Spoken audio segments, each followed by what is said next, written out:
Hello and welcome back to another Giant Slayer TFT video. Today we'll be doing part 1 of our Set 7 champion review.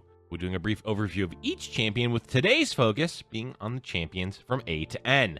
There are quite a lot of unique champions in this set as well as completely new dragon champions. Of course there's always going to be some reprints, but in general there are plenty of fresh changes that make Dragonlands feel brand new for TFT. With all that said, let's go ahead and get started with our first champion, Aatrox. Aatrox is a 1-cost champion with the synergy Shimmer Scale and Warrior.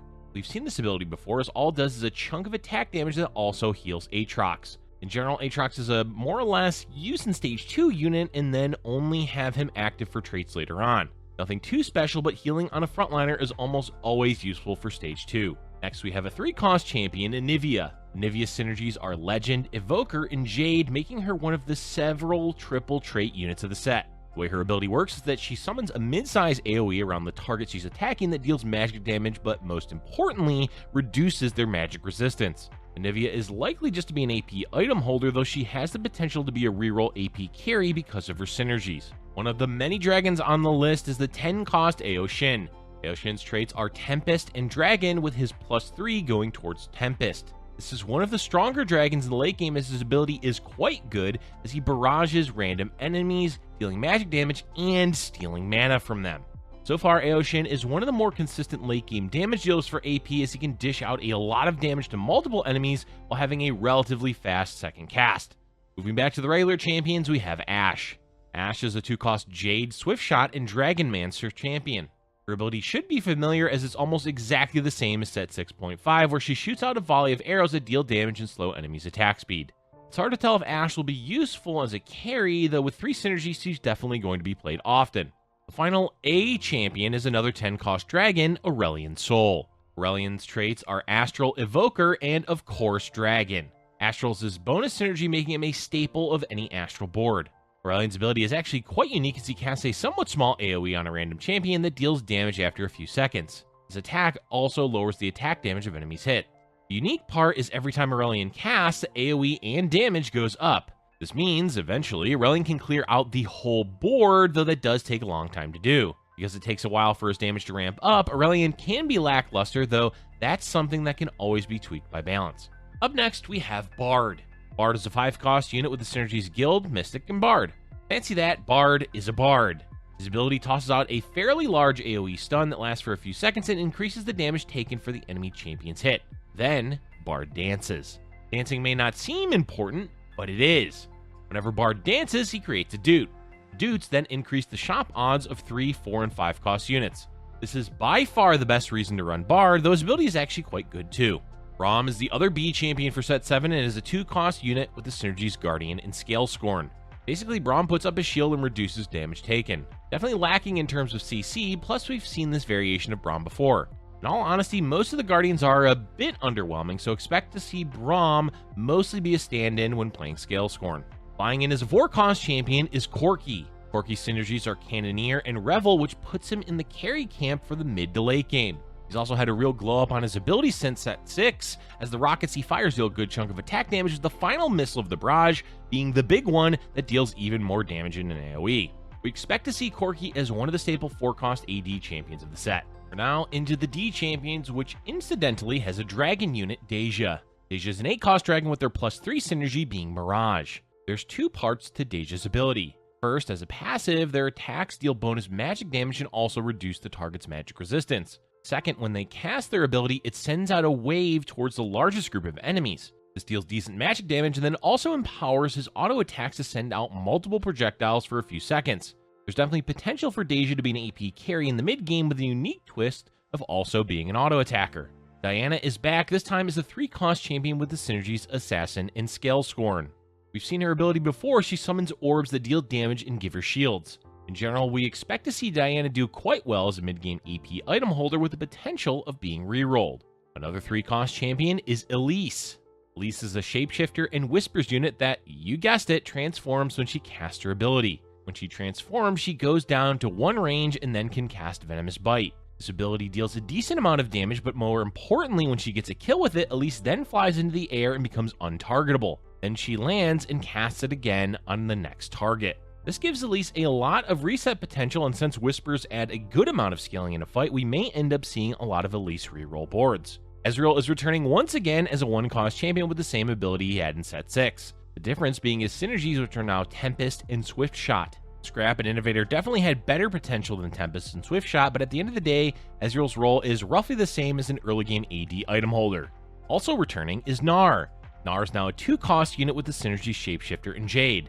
Gnar's ability is a mix of what we've seen in previous sets, though toned down significantly. When Gnar transforms, he'll jump to his target and knock them and nearby enemies up for a brief amount of time. In addition to that, Gnar also gains bonus attack damage but goes down to 1 range. Overall, Gnar is a bit lackluster as he doesn't really have an identity as either a frontliner with CC or a carry, and will likely end up as a trait bot. Hecarim is up next as a 4-cost with Rage Wing and Cavalier. Hecarim has so far proven to be one of the best champions in the set, specifically as a frontliner. This is because his ability does an AoE that stuns enemies, reaching as far as the back enemy Hex. The damage isn't amazing, but we all know how good frontliners are with AoE crowd control, meaning Hecarim is poised to become a key champion of the set. Did you miss Heimerdinger from set 6? Good news, he's back. This time as a 2-cost champion with the synergies Trainer and Mage. But his ability is a bit meh as Heimerdinger tosses an egg that stuns the highest health enemy. When Mage is active, he'll toss the egg a second time, so this does add a little extra CC for Heimerdinger, but the real reason to play him is for the Trainer's synergy to summon Namzi. That's it for H, this time for I champions with another 4-cost dragon, Idis. Idis traits are Shimmer Scale, Guardian, and Dragon with a +3 going towards Shimmer Scale. For any fans of Shimmer Scale items, this is the dragon for you. As for their ability, the initial cast causes them to take reduced damage. After that, Idis will heal herself and shield other allies for a few seconds. The shield also boosts their attack speed. Idis is one of the few dragon frontliners of the set, and while she doesn't have any CC, she is quite durable. Mix in the fact that you get a free Shimmer Scale item when using her, we may see Idis as a staple mid-game frontline champion to stabilize boards with. Our other I champion is Illaoi. Illaoi is a 3-cost bruiser and astral champion with the ability to steal magic and armor of enemies hit with her ability. We've seen this before on Illaoi, though it's now a small AoE, which should help her stay relevant longer in the game as a frontliner. But for now, she's a bit underwhelming and is likely to be relegated to trait bot duty. Jinx from Arcane is back, but this time she's only a 2-cost unit with the synergies Revel and Cannoneer. Also, her ability just tosses out a small line of traps that deal some damage and briefly stuns the enemy, so don't expect to see Jinx as much as a carry. Being both Revel and Cannoneer essentially means Jinx will be the forever companion of Corki and likely forever overshadowed by him. Next up is Karma.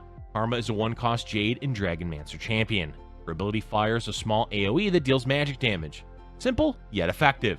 Karma is more than likely going to be used as an early AP item holder, though we have seen some Karma reroll boards pop up on the PvE, which may mean we see her fill that role when the set fully releases. But as we said, being an early game item holder is more than likely her main role outside of being a trait bot. Kayn is returning once again as an assassin, but this time as a 2-cost with the 2 additional traits, Rage Wing and Shimmer Scale. Being a triple trait assassin means Kayn will have a place in quite a few comps. As for his ability, Kayn deals physical damage in a line with bonus magic damage on the first enemy hit. Definitely lackluster, but as we said, 3 synergies for an assassin does increase his value. Up next for the L champions is Lee Sin. Lee Sin is a 3-cost Dragonmancer and Tempest champion with an ability that kicks enemies away, dealing magic damage and stunning them. Luckily, this isn't the 5-cost Lee Sin where he can kick units off the board entirely. Instead, it's a much healthier version that is just another form of CC. We swear Leona has a permanent place in TFT because she's once again returning, this time as a 1-cost Guardian and Mirage champion. And you guessed it, she's a frontliner again as her ability creates a barrier that reduces the damage she takes for a few seconds. Once again, we're seeing the theme of Guardian champions being less about CC and more about self-utility, and we're quite underwhelmed by it. Unlike Leona, we haven't seen Lillia too much so far in TFT, so it's nice to see her returning. This time, Lillia is a 2-cost champion with the synergies Mage, Cavalier, and Scalescorn. Have you noticed quite a few champions have 3 synergies? In any case, being a triple trait champion artificially boosts the value of Lillia, especially since Cavalier looks like it's going to be a much better frontline synergy than, say, Guardian. As for her ability, Lillia will strike a small area around her target, dealing magic damage to nearby enemies and bonus damage to the enemy at the center. Nothing special, though keep in mind when Mage is active, she will cast twice. Next, we have Lulu. Lulu is a 3-cost Invoker, Trainer, and Mystic champion, so say goodbye to Yordles. Lulu's ability is quite good in this set, as she can either boost the attack speed of nearby allies or transform nearby enemies for a few seconds that also increases their damage taken. With 3 traits and a versatile ability, Lulu should be a staple champion for a lot of comps.